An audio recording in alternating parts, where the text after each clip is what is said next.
Orla. I think it's very unfortunate that we are here on the final normal day of the Dáil debating this issue and we don't have the proposal that is going to be brought just next week to Cabinet.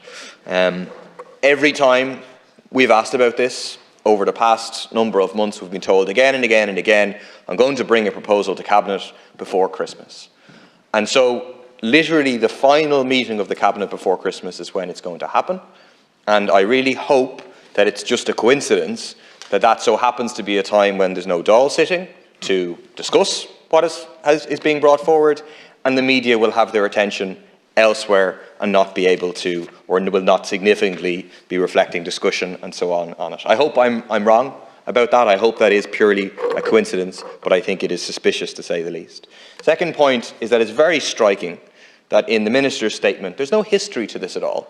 It's like as a society, we just slipped and fell into a situation where 100,000 families have apartments or duplexes with latent defects which make them unsafe in many circumstances and leave them with an average bill of €25,000. Most of those people don't know that they're affected yet. No explanation of how we got here.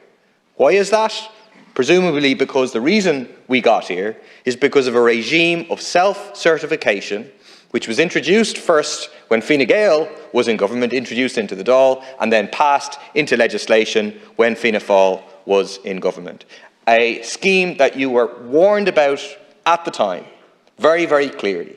To quote Eamon Gilmore in Workers' Party at the time, the principle being enshrined in this section is very dangerous. It will expose people who are buying homes to buying products which are substandard, against which they will have no comeback. Despite that warning, you went ahead with it, which opened up the door to developers, to builders, cutting corners, putting people's lives at risk and costing them huge amounts of money. Absolutely scandalous. And that brings me to the next point, which is that the Minister says, and he said it repeatedly, we will help, we will help.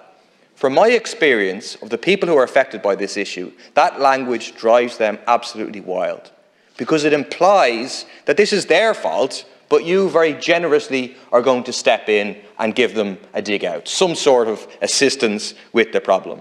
This is not their fault. If you would have been outside the Dáil last night, you would have seen many people outside chanting, not our fault, not our fault. They feel it extremely strongly because it's the fault of Fianna Fáil and Fine Gael who introduced this legislation, and it's the fault of the cowboy developers and builders who used this legislation, abused it in order to cut corners. And it's not just a small number of them by virtue of the fact that maybe 80% of buildings between 1991 and 2013 are affected.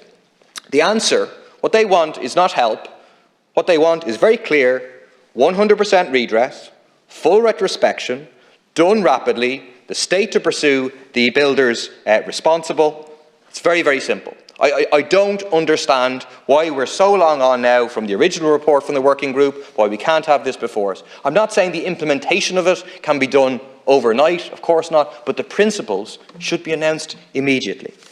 And if it does not meet those things, it will not be accepted. I want to say that very, very clearly. I did a leader's question with Pascal Donoghue a couple of weeks ago, and he said, you won't be satisfied no matter what. If it is those things, I'll be satisfied. The homeowners will be satisfied. If it isn't, they will not be satisfied at all, and the campaign will be kicking up a gear. And to reflect on the point that Deputy McLaughlin made, they're very, very aware that the people affected by Micah got a scheme which said 100% redress in the headline, and then had a bit of small text, which meant that it's not 100% redress. So they'll be on the lookout for that, and they won't be fooled.